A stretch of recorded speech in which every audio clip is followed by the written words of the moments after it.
Bueno, vamos a finalizar con el último caso clínico del taller, en este caso concerniente al tema de cáncer de mama.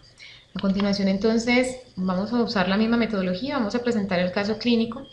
Eh, Tenemos que decir con respecto al caso clínico que pues, nos publicaron en el taller, en este último, tres datos importantes. Nos presentan una paciente que tiene antecedentes familiares de primer grado de consanguinidad con tumores mamarios. Esos tumores mamarios son de tipo carcinoma ductal. La paciente nos refiere que al autoexamen detecta una masa mamaria, al parecer con características malignas, lo que hace que consulte, el médico le ordena la biopsia y cuando salen los resultados de la biopsia tenemos que arroja un carcinoma ductal infiltrante con grado histológico 2 y dos características bien importantes. Una es que presenta negatividad para los receptores de progestágenos y estrógenos, pero presenta positividad para ER2/μ. Aquí de entrada, pues ya nos está descartando que no hay necesidad en este caso de usar, por ejemplo, tamoxifeno o usar, digamos que cualquier otro tipo de hormonoterapia porque pues igual está negativo para estos receptores, así que no hay necesidad.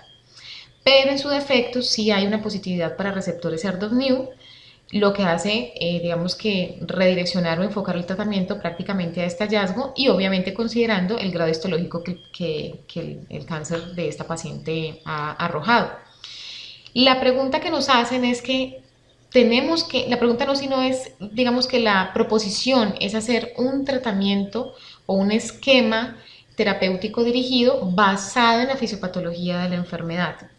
Como nos están diciendo que nos vamos a basar en la fisiopatología de la enfermedad para poder proponer un tratamiento adecuado, pues es importante entonces hacer un brochazo de cosas claves con respecto a la fisiopatología del cáncer de mama. Pues bien, cáncer de mama es un tema súper amplio, pero lo que vamos a hacer es identificar que el tema o el subtema que estamos viendo es un cáncer ductal infiltrante, que es lo que le ha arrojado la biopsia a nuestra paciente. Con base en ello, decir que el 80%, bueno, en otras bibliografías dice del 70%, por tanto, del 70 al 80%, este cáncer ductal infiltrante representa los casos de carcinoma in situ. Consiste en una proliferación celular que evidentemente es maligna y que ocurre dentro del ducto lobulillar. Importante aquí que me olvidé poner es que pues él respeta la membrana basal, es decir, no hay rotura de la membrana basal. También aparece en la Edad Media, más o menos aproximadamente unos 49 años en adelante. Generalmente este cáncer es asintomático, es decir, se descubre como hallazgo incidental en los exámenes, en la mamografía, pero cuando es sintomático, pues puede cursar, o puede cursar no, sino que cursa con un tumor que evidentemente es palpable. Como en el caso pues de nuestra paciente, que se detectó esa masa en el autoexamen. Quise traer a colación esta filmina, que pues la encontré en esta dirección o en esta bibliografía que cito abajo, y lo más importante es como para hacer el recorderis de la Joint Committee de Cáncer. Y importante, digamos que ubicarnos en los estadios tanto 2A como 2B y mirar, digamos que cómo infiltra, dependiendo también el tamaño del tumor y el comportamiento de los ganglios. También es importante, y por eso de pronto me gustó mucho esta filmina, y es mirar en los estudios que se han realizado hasta el momento cómo la mortalidad por el grado 2 es tan impactante, ¿no?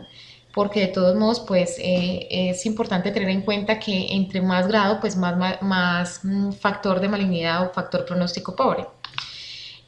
También en cuanto a la clasificación por subtipos, es importante aquí, yo traje a colación esto, más que todo para mirar cómo la positividad del ER pues hace referencia a un alto grado histológico que pone en riesgo también a mujeres menores de 40 años y que evidentemente es un riesgo mayor al subtipo luminal, ¿sí? Es prácticamente por eso que lo he de pronto puesto para hacer el comparativo de los subtipos. En cuanto a la expresión de los receptores, pues es importante saber que aunque nuestra paciente de entrada nos dijeron que en la biopsia arroja que no hay positividad para receptores de estrógenos, es importante saber que si hubiera sido también positivo para el receptor de estrógeno, esto aumenta significativamente el riesgo de recurrencia. Sin embargo, nuestra paciente sí es positiva al ER2-Neu, así que de todos modos el riesgo de recurrencia va de todos modos a influir porque hay una positividad en los receptores ER2-Neu. En conclusión, tener positividad en receptores ER2-Neu o en receptores de estrógeno o progestágeno, pues va a influir en el riesgo de recurrencia. Por tanto, nosotros tenemos ese riesgo por la positividad ER2-Neu en nuestro paciente, en nuestra paciente. Y pues esto es lo que dice pues acá arriba. En conclusión, tenemos una paciente cuyo cáncer es de tipo carcinoma ductal, es infiltrante, negativo para receptores estrogénicos y progestágenos, positivos para ER2 y con antecedentes marcados de malignidad del mismo tipo de cáncer, que es un cáncer ductal como tal, y un examen físico que está arrojando malignidad. Con base en esto, entonces ya nos vamos a preguntar cómo tratar a esta paciente. Bien. Los métodos en cuanto al aspecto quirúrgico, pues pueden haber varias opciones. ¿De qué depende? Depende obviamente de muchos datos que de pronto no se arrojan en el caso clínico, pues por ser un caso escrito, pero que también pues se ponen en consideración una vez nosotros empecemos a elegir el método quirúrgico que vamos a usar o el tratamiento como tal. La mastectomía está indicada según el índice pronóstico de Van Nuys y se usa cuando vamos a tener probabilidad de que el tumor pueda generar recidivas. En estos casos, entonces, se usa la mastectomía. Por tanto, en el caso de la paciente, nosotros habíamos enfocado anteriormente que sí hay una probabilidad de recidiva, porque hay una positividad para el receptor y porque finalmente, pues, los antecedentes son marcados. Entonces, podríamos estar pensando o haciendo la mastectomía en esta paciente. Otra opción sería la tumorectomía con radioterapia, pero esto depende del tamaño del tumor y depende de unas características muy específicas que de pronto no se detallan en el caso clínico. Entonces, pues prima la mastectomía. Obviamente la radioterapia es un tratamiento que debe ir adicional, o sea, ayudante. Es importante incluir también la linfadenectomía axilar o la biopsia selectiva de ganglio centinela, porque sabemos que igual allí también hay riesgo de encontrar metástasis o parte tumoral. Importante también, algo que no debe faltar en estas pacientes y especialmente cuando a pesar de que se haga mastectomía o cirugía, la paciente nada que arranca a mejorar, pues entonces también está indicada la quimioterapia. Como les decía, es principalmente ayudante. Está indicada en pacientes que tienen ganglios positivos, pero también está indicada en pacientes que tienen ganglios negativos, pero con factores de mal pronóstico. En el caso de nuestra paciente, uno de los factores de mal pronóstico que tiene es el ER2-Neu y sus antecedentes. Cuando hablamos de medicamentos, es importante mirar que tenemos que pensar en tratamientos que ataquen este receptor, este oncogen. Hay uno que es un anticuerpo monoclonal específico para este oncogen y se llama el trastuzumab. Comercialmente lo conocemos como el Herceptin. También hay otros como el Avastin y bueno, hay un gran pool de medicamentos, pero de pronto este es el de mayor acogida o elección. Por ser ese entonces el de mayor acogida, vamos a hacer como un recorderis de su mecanismo de acción y conocer un poco de manera muy pequeña el mecanismo de acción. Empezamos por decir que su mecanismo o que el mecanismo de acción o que el medicamento actúa bloqueando los receptores que están en la superficie celular. Cuando eso pasa, pues evidentemente ellos no van a poder recibir señales de crecimiento, van a retraerse, como dicen algunas bibliografías, y por lo tanto va a contribuir al control del crecimiento de este tumor.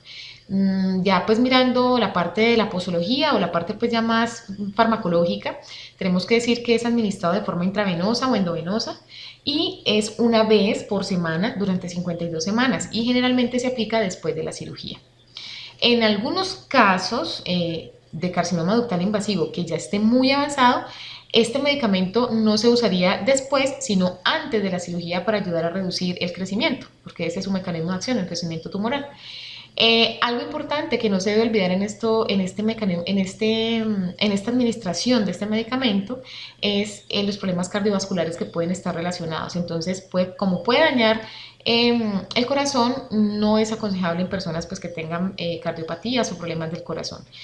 Y por eso mismo no se puede administrar junto a otros quimioterapéuticos en todas las ocasiones. Entonces ya es bastante, digamos que delicado cuando la paciente pues tiene además de sus antecedentes publicados aquí en el caso, tenga también antecedentes cardiovasculares. Esta es la bibliografía consultada, un buen artículo me pareció este, y bueno, de todos modos, en tanto libros como hipervínculos. Muchísimas gracias.